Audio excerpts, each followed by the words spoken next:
Selamat malam. Sudah lebih dari 1 bulan Satgas Pemberantasan Judi Online dibentuk oleh pemerintah. Sejumlah langkah pencegahan dan penindakan telah dilakukan, tetapi judi online masih marak dan kian mengkhawatirkan. PPATK mengungkap lebih dari 190.000 anak terpapar judi daring. Ketika anak-anak kecanduan judi online, ada nasib masa depan tunas bangsa yang dipertaruhkan. Apakah ada salah dalam mengatasi persoalan judi online? Mengapa sepertinya sulit untuk diungkap dan diberantas? Benarkah ada kekuatan besar yang sengaja menutupi dan mengambil keuntungan dari bisnis haram ini? Inilah Satu Meja The Forum menagih janji pemberantasan judi online. Untuk hal ini, saya menyatakan di depan Presiden, Panglima TNI dan Kapolri, sebetulnya sangat mudah untuk menangkap siapa aktor di balik bisnis judi online di Kamboja dan siapa aktor di balik scamming online. Saya cukup menyebut inisialnya T aja paling depan. Yang kedua saya nggak perlu sebut, dan ini saya sebut di depan Presiden.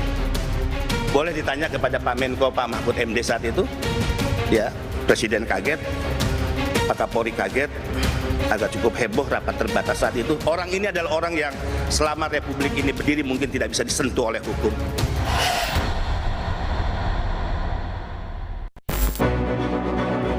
Inisial T belakangan ramai dibicarakan adalah Kepala Badan Perlindungan Pekerja Migran atau BP2MI Beni Ramdhani yang mengungkapkan sosok T ini berada di balik bisnis judi online.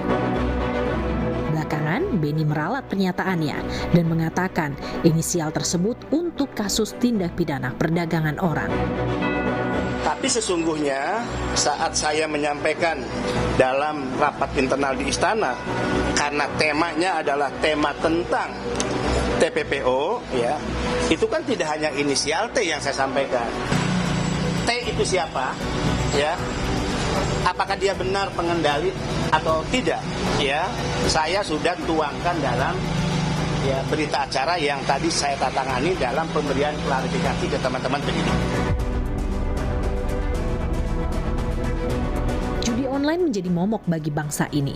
Pasalnya, tidak hanya orang dewasa, anak-anak juga terpapar permainan haram ini. Pusat Pelaporan dan Analisis Transaksi Keuangan PPATK menyebut hampir 200.000 anak-anak terpapar judi online.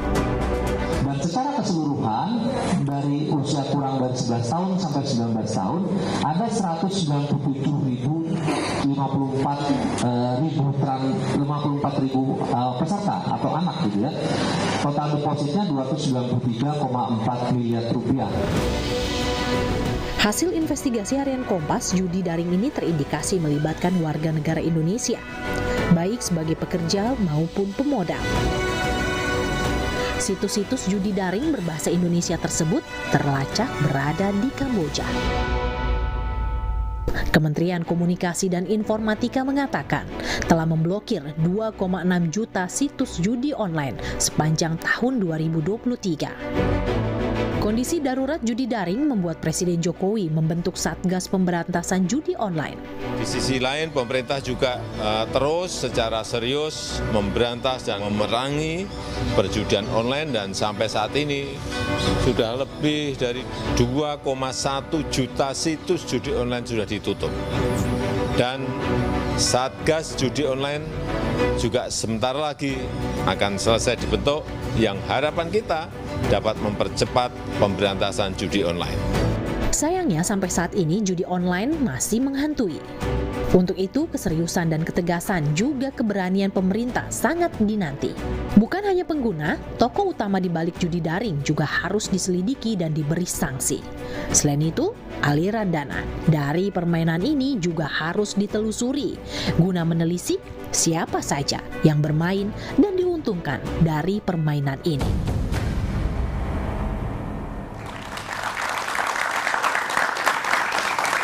Menagih janji pemberantasan judi online adalah tema Satu Meja The Forum malam ini. Telah hadir di studio Sari Febriani, di ujung sebelah kanan adalah anggota tim investigasi harian Kompas yang pernah menulis soal judi online. Kemudian di sebelah kanan saya ada Usman Kansong, Wakil Ketua Harian Pencegahan Satgas Pemberantasan Judi Online. Malam, Bung Usman.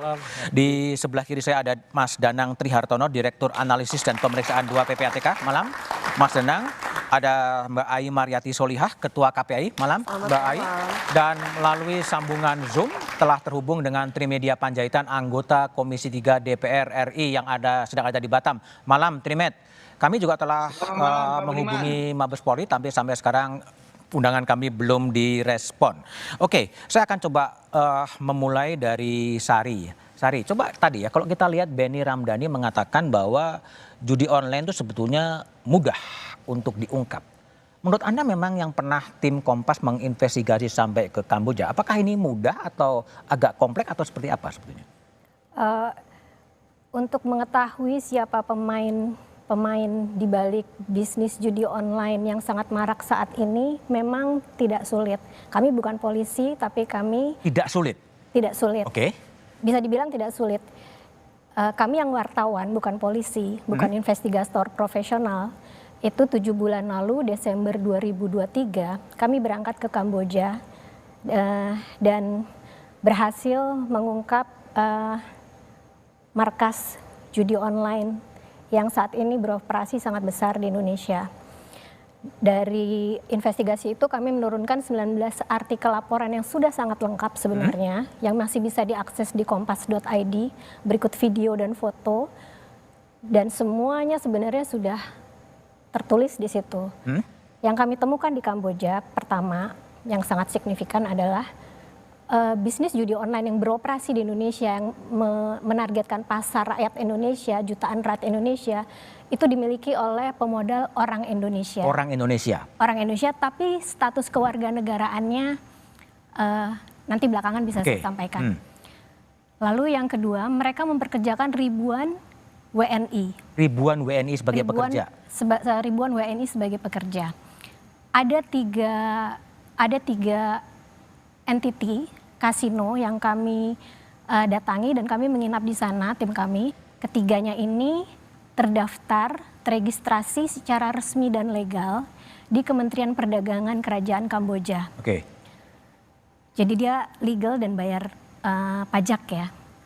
Dari data Kementerian Perdagangan Kamboja itu terungkap nama-nama direktur dan sudah ada semua nama-nama itu ya? Ada semua di situ. Jadi itu tadi saya bilang tidak sulit. Tidak sulit ya? Alamatnya juga mencantumkan alamat di Jakarta. Di Jakarta, dan mungkin nggak usah terlalu clear ya, tapi di Jakarta lah kantornya. Ada alamatnya. Ada alamatnya dan bisa dilacak kira-kira. Bisa dilacak.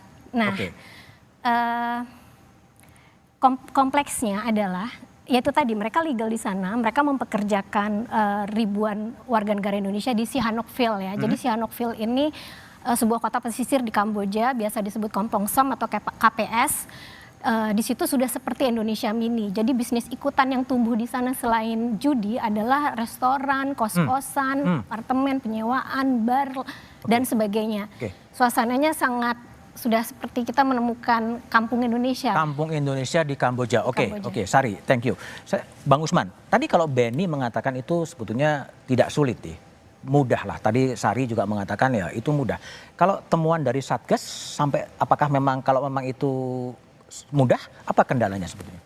Ya, jadi ada kendala yang pertama dari sisi hukum ini locus delicti ya. Kemudian kalau kita lihat di... Locus delicti itu artinya di Kamboja itu sah ya, legal ya? Di Kamboja itu sah, legal. Ya, ini jadi satu problem tersendiri. Ya, tetapi kita bukan berarti diam saja.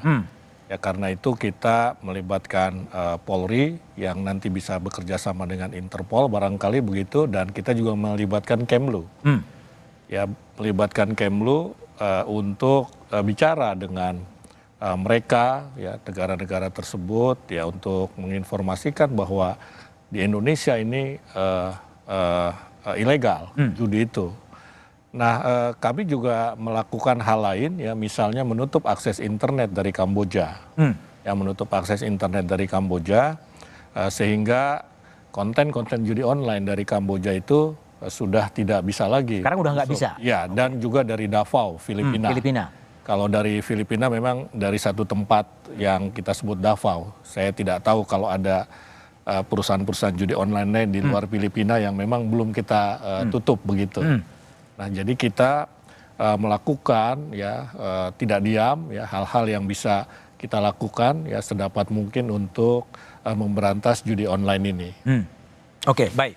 Kalau dari PPATK, Mas Danang yang ini kan Direktur Analisis Pemeriksaan 2 itu salah satu menangani soal judi online ya Mas Danang ya. Kalau dari temuan-temuan PPATK sebenarnya kalau tadi Mas Benny Ramdhani dan Sari mengatakan itu ya nggak susah sih sebetulnya. Kalau kendala dari PPATK sebenarnya di mana sih untuk menemukan aliran uang atau siapa sebetulnya yang menjadi penampung itu? Ya, jadi kalau dari perspektif PPATK selaku FIU kita prinsipnya adalah follow the money. Follow the money. Follow the money, jadi kita lihat aliran uang dari level deposit, lalu dipindahkan ke level istilahnya pengepul, lalu nanti ke leader, lalu ke bandar kecil, dan nanti akhirnya lari ke berbagai negara, berbagai macam negara gitu ya. Nah, memang untuk mencapai ke situ, itu tidak straight atau garis lurus ini transaksi judi online semua. Ada yang dicuci melalui perusahaan valuta asing, ada yang dicuci melalui exchangers, aset kripto, ada juga yang dicuci melalui penarikan tunai. Penarikan tunai lalu disetorkan, selang beberapa hari disetorkan ke rekening yang lain dan sebagainya. Ini mempersulit atau membuat komplikasi dari segi nanti tentu di pihak kepolisian juga akan mengalami hal yang sama gitu ya. Kepembuktiannya. Pembuktian bahwa dalam KUHP bahwa memang harus ada 2 alat bukti gitu ya. Dan transaksi ini bukan alat bukti, cuma indikatif. Tunjuk ya. Itu mengarah ya kepada sosok-sosok tertentu dari berbagai transaksi perbankan yang dipantau PPATK? Di level-level bawah ini masih perorangan. Begitu kita menginjak ke layer ke 5, 6, 7 itu udah perusahaan cangkang. Perusahaan cangkang. Jadi di Indonesia perusahaan cangkang, lari ke luar negeri juga ke perusahaan cangkang. Nah ini kan harus dicek siapa sebenarnya beneficial owner dari atau ultimate beneficial owner dari perusahaan-perusahaan tersebut. Nah ini perlu kerjasama dengan negara lain tentu saja untuk mengungkap hal tersebut. Oke, dan perusahaan cangkang juga belum ketahuan beneficial ownernya ya? Ya kalau di Indonesia kita bisa melihat. Dalam arti siapa yang didaftarkan. Oke. Cuma kan yang didaftarkan ini belum tentu dia yang menikmati kan. Bisa jadi dia cuma orang yang di hire untuk duduk di situ. Tapi kan gini Mas Danang, jadi kan kalau begitu lambat kemudian temuan dari PPATK kan kemudian 197.000 ya. Yang kemudian anak-anak ini terlibat dalam judol. Ya. Terlibat di sini dalam arti bermain ya. Oke. Ya. Bermain di sini kita kalau lihat dari 197 itu secara persentase memang sebenarnya yang paling besar itu di usia 17 sampai 19 tahun. Jadi bukan anak-anak yang kecil banget gitu ya. Artinya memang sebenarnya dia udah masuk kelas ya SMA, kuliah. Itu yang banyak 97% di situ. Pemain di anak-anak gitu. Pemain di anak-anak. Ya. Mbak Ai, Ketua KPAI. Ini gimana sampai kemudian anak-anak pun karena lambat anak proses apa kemudian terjerumus dalam permainan judi online. Temuan KPAI? Ya, beberapa yang masuk di KPAI diantaranya anak-anak ini nggak langsung kita identifikasi sebagai pemain judi online. Diantaranya ada yang dia sudah kecanduan, baru lapor ke kami. Itu yang kami ketahui. Anak-anak ngadu ke KPAI? Ya, orang tuanya kecanduan. Yang kedua, dia melakukan tindakan sudah melawan hukum, mencuri misalnya, hilang uangnya di dompet orang tua. Berikutnya yang sudah depresi, ada kecemasan, dia melakukan tindakan-tindakan yang bahkan mengancam dirinya. Nah ini yang seringkali di KPAI itu langkah-langkah rehabilitasi pendekatannya. Tetapi yang kita temukan dalam postur data di PPATK ini sangat membantu kami untuk menemukan ada lapis generasi kita yang sangat kritis ini 11 sampai 19 tahun yang tadi disampaikan sampai 197.000 ini yang pendekatannya itu harus kuratif. Kita harus menyentuh pada lapisan anak-anak pelajar, ya, kemudian anak-anak yang mungkin baru masuk kuliah dan lain sebagainya. Tentu kita harus mau menunggu sampai berapa ribu lagi ini yang menjadi korban. Kami menunggu sekali bahwa ini by name by address KPAI akan melakukan langkah-langkah kuratif bahwa mereka harus disembuhkan dari realitas yang mengancam pertahanan bangsa ini. Oke, baik. Saya ke Trimedia Panjaitan, anggota Komisi 3 DPR. Trimed, ini gimana DPR mengawasi soal judi online yang sekarang sudah mengorbankan hampir 190.000 anak-anak Indonesia bermain judol. Trimed, gimana responnya? Pertama pertanyaannya Pak Budiman, ini negara ini mau serius nggak mau memberantas judi online? Oke. Karena sesungguhnya menurut saya Ini rame kan persis 1 tahun sejak peristiwa Sambo, Juli 2023 kemarin. Sekarang Juli lagi, waktu rapat dengan Komisi 3, PPATK menyampaikan berita itu. Jadi persis hitungan saya 1 tahun. Yang kedua, sama yang hasil penelitian Kompas itu, kalau negara serius memberantas judi online ini tidak terlalu sulit. Walaupun mungkin ada kendala hukum ya, karena semuanya memakai hukum internasional, hukum Vietnam, Kamboja, bukan hanya Kamboja tapi Vietnam juga banyak. Nah, cuma problemnya karena sudah melihat ke tulang sumsum negara ini, dulu mungkin kita pernah membaca beberapa tahun yang lalu laporan dari majalah Tempo, bahkan sudah sampai istana. Di lingkungan TNI, Polri, di kalangan partai politik juga. Judi ini udah terlalu dalam ininya. Nah, negara serius nggak? Jangan sampai bagi saya, bicara soal judi online ini soal pengalian isu. Pengalian isu? Ya, soal apa yang dialihkan? Isu. Ya, di tengah kita bicara pergantian kepemimpinan nasional, bicara soal IKN, kan kita mendadak Juli kemarin datang nih soal judi online. Kalau kita mau serius, kenapa pada saat peristiwa Sambo dulu nggak dituntaskan? 1 tahun yang lalu soal judi ini. Kan itu sudah tergambar itu semuanya. Pak Budiman juga pernah membuat soal kasus Sambo itu sampai ke jaringan judi itu. Dulu juga Pak Budiman kan mengundang saya bicara soal ini. 1 tahun. Nah, 1 tahun lagi muncul lagi soal ini. Oke. Tapi gini, apakah betul ini pengalian isu? Apakah betul ini memang susah? Tapi faktanya adalah anak-anak telah menjadi korban dan selanjutnya Satgas akan ngapain? Kita bahas setelah jeda berikut ini.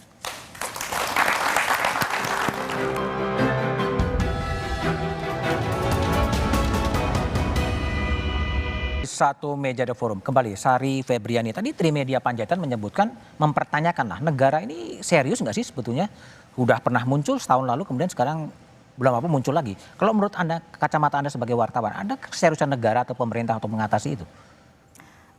Dari investigasi kami 7 bulan lalu, salah satu temuan yang krusial itu sebenarnya kalau bisa dianggap negara pemerintah itu serius atau aparat serius, yang disasar utama dari isu judi online ini bukan situs. Bukan situs? Bukan situs judinya. Karena kuncian utama bisnis judol ini bisa hidup sampai hari ini itu adalah di sistem pembayaran yang sangat mudah.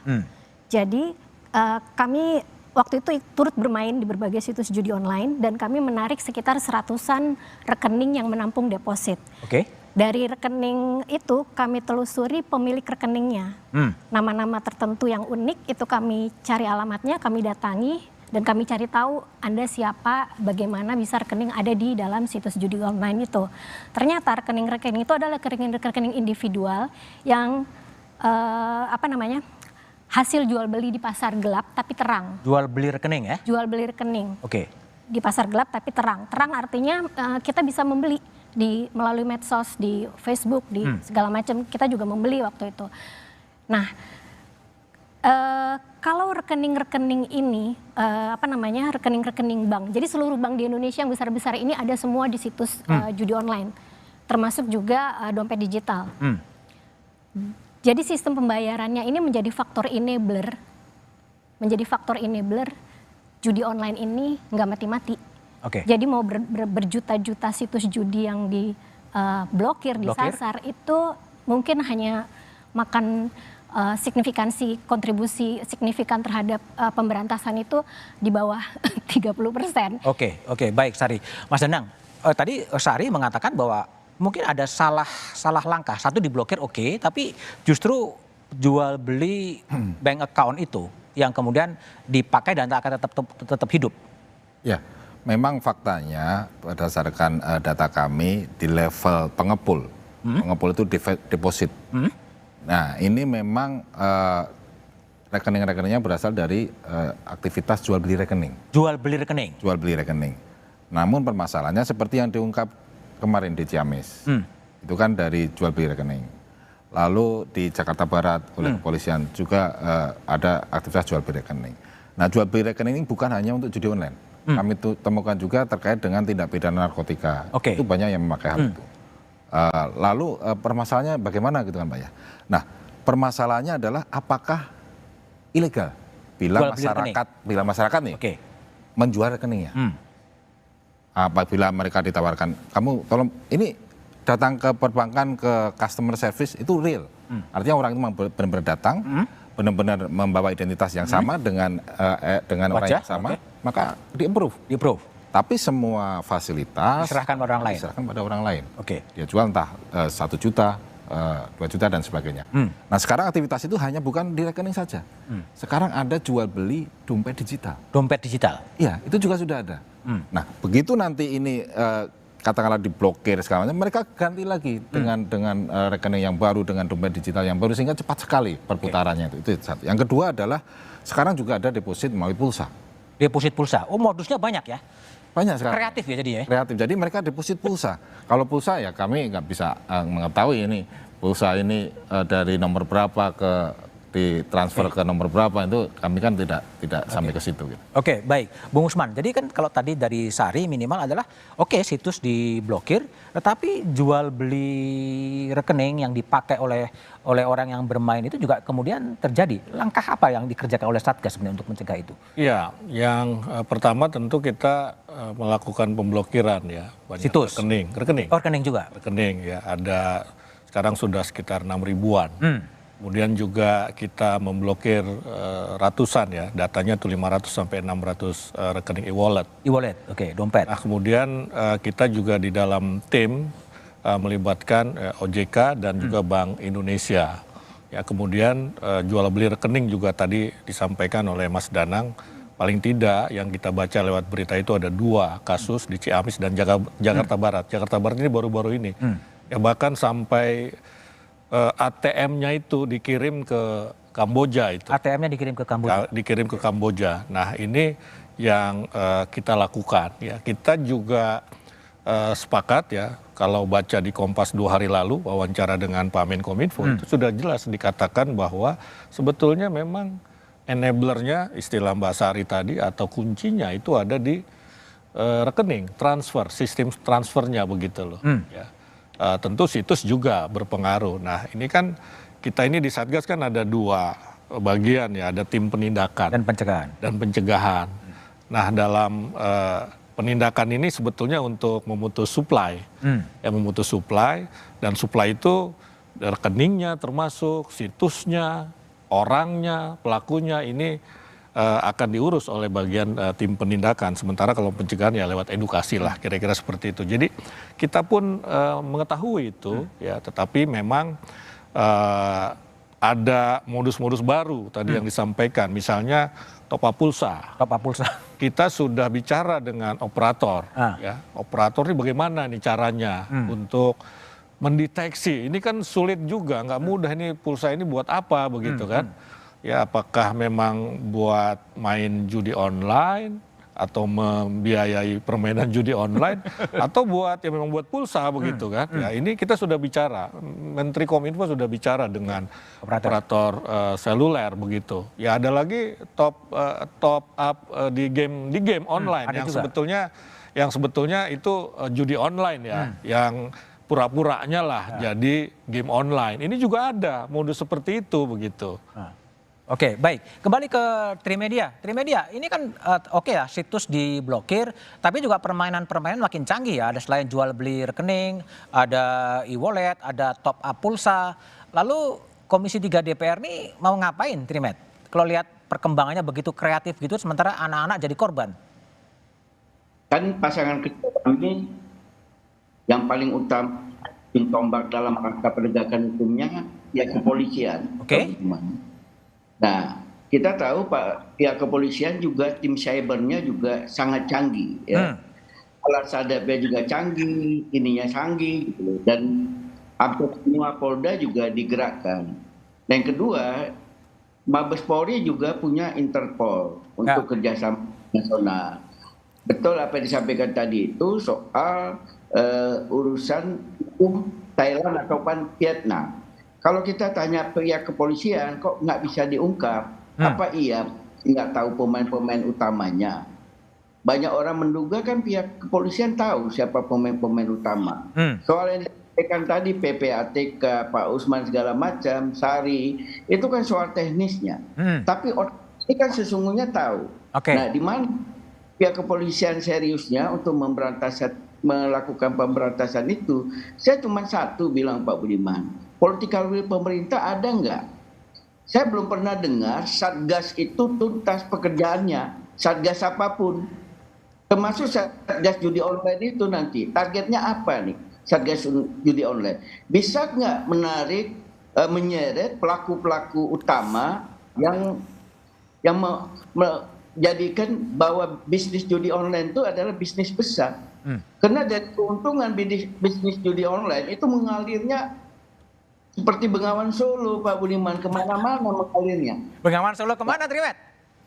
Ya kemana-mana lah mengalirnya itu, seperti air di Bengawan Solo. Termasuk ke politisi? Begitu, ya saya kira tidak menutup kemungkinan ke politisi ada, ke semua lini lah. Dan itu dari segi keuntungannya luar biasa. Yang korban apa? Yang korban adalah rakyat kecil. Sopir saya itu setiap nggak bekerja di rumah aja nunggu aktivitas, kerjanya main judi online. Itu loh yang harus diindikan. Di kampung saya di Kabupaten Toba itu jam 4 udah selesai dari ladang, dari sawah, mereka kumpul di lapo begitu, mainnya apa? Judi online. Nah, sebenarnya kan polisi juga tahu tuh kantong-kantong di mana orang main judi online, kerumunan orang, ya itu dilakukan. Jadi sebenarnya kalau kita mau serius, tidak usah pakai satgas-satgas. Perintah Presiden kepada Kapolri, kemudian kepada Kemeninfocom, walaupun Kemeninfocom ini kan dihilir. Pak Usman dia dihilir segala macam menghadang itu. Apalagi kalau PPATK kan dia mengintip itu. Bagaimana transaksinya segala macam, dia mengintip. Eksekutornya kan polisi.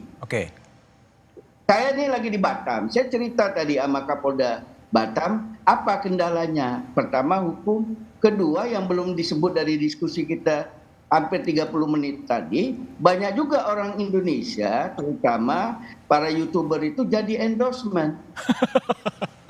Endorsement judul ya? Iya. Dan di Polda sudah ditangkap itu, kata Kapolda Pak Yan Fitri tadi, endorsementnya. Nah ini kan jadi kompleks urusannya. Kenapa orang bisa mengendorse situs judi seperti itu? Kenapa nggak langsung dilakukan penindakan? Jadi ini urusannya komprehensif. Sementara kita kalau ada muncul isu bentuk satgas segala macam atau tim pencari fakta nanti segala macam, tapi nggak pernah tuntas. Jadi mudah-mudahan ke depan Presiden Prabowo serius, tidak menggunakan isu judi online ini menjadi komoditas politik, tapi komoditas penegakan hukum. Dan pelaku-pelakunya diseret, dan itu Pak yang menyampaikan Pak Beni itu ada inisial itu ya sulit ungkapkan dong. Siapa T itu? Masa Tesi yang keluar? Kan nggak mungkin dong. Dianggap dia pelaku jadi judi online, tugas Tesi itu lawak aja, melucu aja. Nggak sampai ke sana. Jadi jangan jadi dibuat dagelan. Saya jadi dagelan gitu. Baik. Jadi ada kritikan atau sarkas dari Trimedia bahwa judi online penanganannya seperti dagelan gitu. Apakah benar demikian? Lalu apa yang akan dilakukan oleh Satgas untuk betul-betul mengatasi judi online? Kita bahas setelah jeda berikut ini.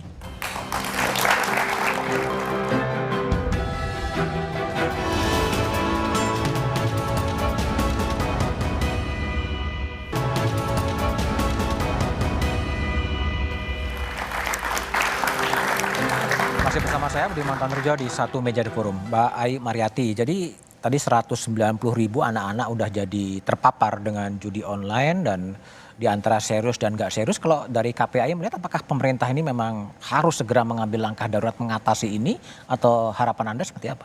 Ya ini yang sangat disesalkan kan. Anak-anak yang mungkin awalnya bermain game tapi kemudian ada ekosistem masuk ke ranah judi online. Kemudian manipulasi data anak. Yang kami lakukan profiling dari data yang dari PPATK diantaranya itu adalah rekeningnya, rekening anak betul. Kemudian ada juga rekening orang tua yang punya QQ, itu kan anaknya ya. Tapi kemudian itu yang terlihat transaksi. Kemudian betul melalui top up, karena tadi dia bermain game misalnya. Kemudian betul ada sedemikian banyak dana-dana digital yang itu memudahkan karena sangat mudah mau register, ada juga yang non-register untuk memiliki itu. Dan tentu sangat familiar dengan anak-anak. Kita mau beli makanan aja kan menggunakan hal-hal seperti itu. Jadi ini yang kami sesalkan dan betul menunggu keseriusan pemerintah untuk karena kalau dari data PPATK saya kira kelihatan gitu. Nanti ketemunya di titik-titik yang itu mungkin pada level bandar dan lain sebagainya. Ketemu titik di level bandar? Iya, tentu saja kan kalau di level anak-anak ya di pintu masuknya ini dunia mereka yang seharusnya tidak terintimidasi dengan situasi yang sangat mengerikan ya. Bagaimana ini dampak secara psikososial anak-anak kita? Kan sebenarnya kami bergerak di ranah itu. Sehingga kepentingan kami untuk kenali anak-anak yang tadi disebutkan melalui pendekatannya baik itu wilayah misalnya ya, sekolah mana, anak-anak ini di mana, posisi mereka. Tentu ingin memberikan dukungan psikososial pada mereka. Mereka harus terbebas dan mereka harus kembali hidup secara wajar. Oke, baik Mas Danang. Kalau tadi strategi follow the money, artinya menelisik aliran uang, seberapa susah sebetulnya PPATK menelisik sampai ke atas dari semua transaksi itu? Ya, sebenarnya masalah susah atau tidak susah itu tergantung kecanggihan instrumen yang digunakan dari para pelaku gitu ya. Dan memang kecanggihannya di sini yang pertama adalah dia mekanisme untuk memindahkan dana ke layer berikutnya. Untuk yang level yang sudah atas itu tarik tunai, habis itu tarik tunai, habis itu disetorkan ke rekening yang lain dalam jangka waktu yang berbeda gitu kan ya. Ada juga melalui aset kripto, melalui exchanger ini kan cepat sekali. Dan begitu dia berpindah ke exchanger luar negeri, ini agak kesulitan nih kami, karena memang bukan kewenangan PPATK untuk dapat langsung meminta data saat itu juga gitu kan ya. Itu perlu waktu untuk komunikasi dengan exchanger di luar negeri. Katakanlah Binance lah. Banyak sekali yang lari ke Binance gitu kan ya. Nah, kami perlu waktu untuk mengecek ini siapa nih pemilik akun di Binance. Bisa dikatakan bahwa memang orang-orang yang memindahkan akun lebih canggih daripada kapabilitasnya PPATK? Sebenarnya bukan masalah canggih atau nggak canggih gitu kan ya. Ini masalah jurisdiksi gitu. Jurisdiksi? Nah, begitu ke Binance ini kita bukan di jurisdiksi Indonesia. Nggak bisa masuk? Dia bukan pelapor ke PPATK gitu kan. Jadi untuk meminta kami harus berkirim surat ke Binance tersebut. Kalau dikasih? Ya dengan dasar yang kuat tentu kami harus dikasih. Sudah pernah? Pernah. Dan dikasih? Dikasih, tapi untuk pidana yang lain ya. Oh, oke. Tapi artinya PPATK tidak kalah canggih ya. Oke, kembali ke Bung Usman.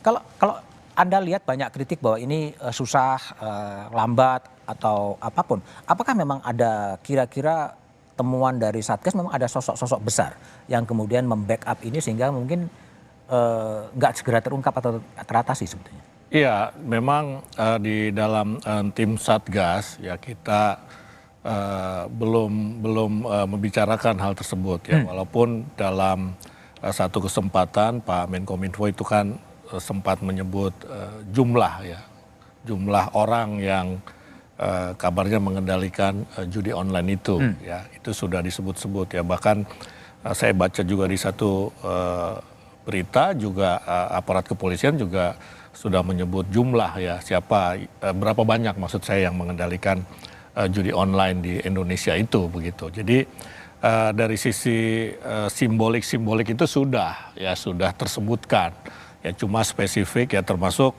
Pak Beni Ramdhani walaupun konteksnya sebetulnya TPPO ya, tetapi ini akan ya sekali tepuk dua nyamuk sebetulnya bisa kalau kita bisa menelusuri sosok tersebut begitu ya. Artinya sudah disebut secara simbolik ya, tinggal nanti bagaimana bagian penindakan ini menelusuri itu ya, seperti bagaimana polisi meminta keterangan dari Pak Beni tentang sosok yang berinisial T itu begitu. Oke. Kalau Sari dari hasil investigasi di tim Kompas, selain penutupan blokir situs dan juga rekening, apalagi yang sebaiknya dan seharusnya dikerjakan oleh pemerintah sebetulnya? Mungkin perlu ada upaya diplomasi ke negara tetangga ya. Karena dari informasi terakhir yang kami ketahui, sosok-sosok yang diduga pemain besar sebagai pebisnis judi yang beroperasi di Indonesia tapi dikendalikan dari Kamboja ini, itu sudah mendapatkan kewarganegaraan Kamboja beberapa tahun yang lalu. Sehingga ini akan menjadi suatu kendala yang cukup kompleks kalau ingin ada penegakan hukum. Anyway, dia sudah warga negara Kamboja dan itu bisa dilihat di data kependudukan pemerintah kerajaan Kamboja. Dokumennya bisa kita akses dengan mudah. Oke, baik. Kembali ke Trimedia Panjaitan. Trimet, jadi kalau ini kemudian agak susah ya di mata publik minimal, apakah juga Anda melihat gitu ada sosok-sosok yang kemudian menjadi backup sehingga ya ini ya dibuka gitu kan kemudian hilang dengan waktu gitu, gimana Trimedia? Pertama saya setuju yang disampaikan Mbak Sari tadi, upaya diplomasi. Saya kira fokus kita bukan hanya Kamboja, Vietnam juga salah satu sarang situs-situs judi dioperasikan. Nah, kedua, mampu nggak Indonesia, pemerintah Indonesia melakukan diplomasi sama seperti dengan Singapura kan susah untuk membatasi orang Indonesia menyimpan duitnya di Singapura, membawa duitnya di sana kan susah itu dilakukan. Itu pekerjaan paling sulit. Karena kalau kita bicara hukum, kita sudah bicara sama polisi, ya nggak bisa bang. Karena mereka berlaku hukum Kamboja dilegalkan judi. Nah yang kedua, supaya pemerintah benar-benar serius, saya kira Polri perlu duduk, Kominfo di bawah koordinasi Menko Polhukam, kemudian BIN, bekerjalah sesuai dengan kewenangan. Mungkin tadi bicara soal lalu lintas keuangan, Menteri Keuangan bicara duduk bagaimana mengatasinya. Kemudian juga kalau seandainya ada yang diungkap, jangan sampai kejaksaan, kemudian juga hakim di pengadilan memvonis ringan, tidak ada efek jerak.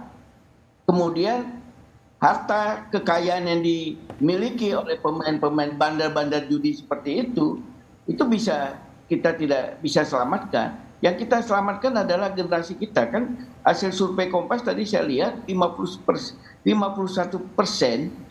itu karyawan swasta. Tadi sudah dijelaskan 17 sampai 19 tahun.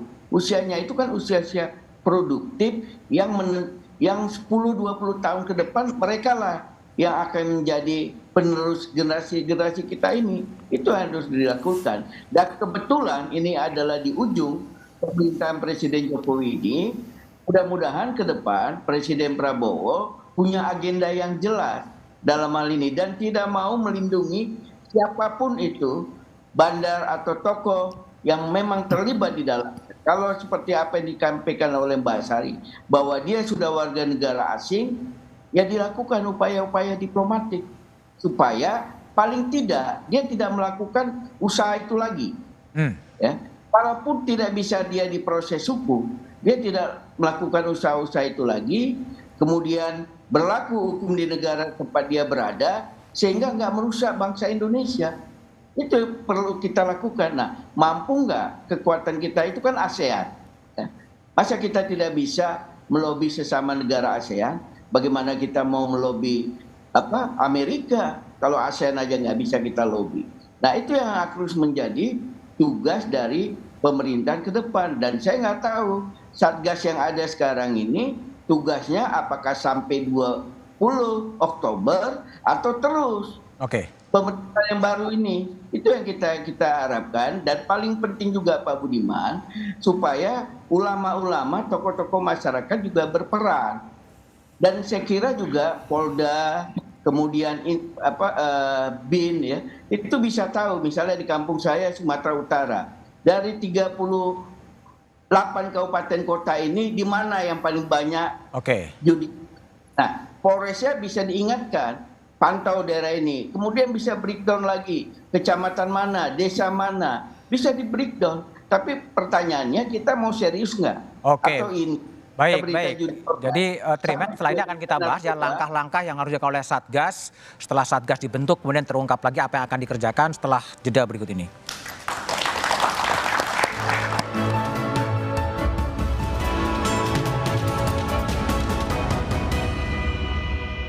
harapan dari KPAI agar anak-anak kita tidak menjadi korban dari judi online itu? Ya, menjemput Indonesia Emas 2045. Ini jelas ada tahap-tahap yang harus kita lalui.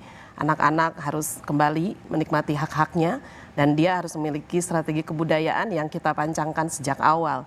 Bahwa apapun yang sudah terjadi, misalnya pesatnya teknologi informasi itu tetap harus berada dalam ruang lingkup pendidikan anak-anak kita dan terhindar dari berbagai ancaman ini. Berikutnya tentu angka-angka yang sudah kita dapatkan ini harus kita jangkau. Saya menghimbau bahwa Satgas Judi Online juga harus memiliki target pada bagaimana pelaksanaan misalnya anak-anak ini harus kembali pulih. Itu juga dan tentu saja para penegak hukum. Kami meyakini kalau ini sudah menjadi efek jerah di masyarakat, ini tidak akan lagi terjadi pada lapis generasi kita. Oke, baik Mas Danang. Anda optimis nggak sih orang yang menganalisis data-data ini bahwa pada satu saat kemudian ini bisa sungguh-sungguh bisa diatasi? Berdasarkan data kami di tahun 2023 itu pemain judi online itu sebanyak 3,7 juta orang. 3,7 juta? Dengan total deposit sekitar 34 triliun. 34 triliun? Nah, artinya apa? Semasif itulah kondisi permainan judi online saat ini. Sehingga perlu di level sampai desa itu memberikan pengertian kepada masyarakat semua bahwa tidak ada untungnya bermain judi online. Adanya cuma kerugian sosial, kerugian ekonomi dan sebagainya. Lalu yang kedua tentu saja di level pemberantasannya kami juga yakin dan bekerjasama dengan kepolisian akan terus berusaha untuk mengungkap jaringan-jaringan yang ada. Karena saya yakin bukan hanya satu jaringan, tapi beberapa jaringan terkait dengan judi online tersebut. Dan di level terkait dengan transaksi keuangannya atau mekanisme sistem keuangannya, tentu jual beli rekening. Ini harus diedukasi juga kepada masyarakat, jangan jual beli rekening. Karena itu dapat digunakan oleh para pelaku tindak pidana. Rekening ataupun dompet digital lah, jangan sampai dibuka lalu dijual. Multi garapan sebenarnya ya, multi perihal dikerjakan. Ya ini karena ini menurut saya udah sistemik gitu ya. Jadi semua komponen pemerintah, masyarakat juga harus bergerak bersama-sama supaya supply-nya ini demand-nya dari masyarakat ini jangan sampai harus bisa diatasi. Oke, baik. Sari sebelum ke Usman terakhir. Sari, jadi apa harapan atau appeal ada kepada pemerintah untuk mengatasi agar judul ini bisa diatasi atau dikurangin lah minimal?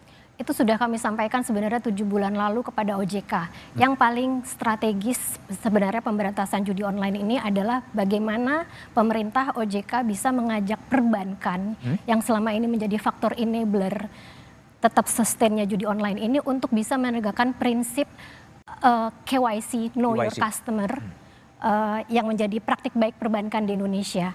Sehingga sistem pembayaran judi online ini dilumpuhkan, diamputasi habis. Kami melihat ketika pemerintah hanya mengatasi judi online ini dengan pendekatan seperti pemberantasan narkoba yang hanya menangkapi pejudi, memprofiling pejudi, di KPK ada berapa, di DPR ada berapa, wartawan ada berapa, itu hanya profiling, hanya menimbulkan kegaduhan, hanya menimbulkan sensasi tapi tidak efektif, apalagi hanya menangkapi artis-artis yang menjadi endorser. Itu hanya strategi yang dekoratif, hanya seolah-olah kelihatannya bekerja di etalase. Padahal yang paling strategis adalah menyasar ke sistem pembayaran.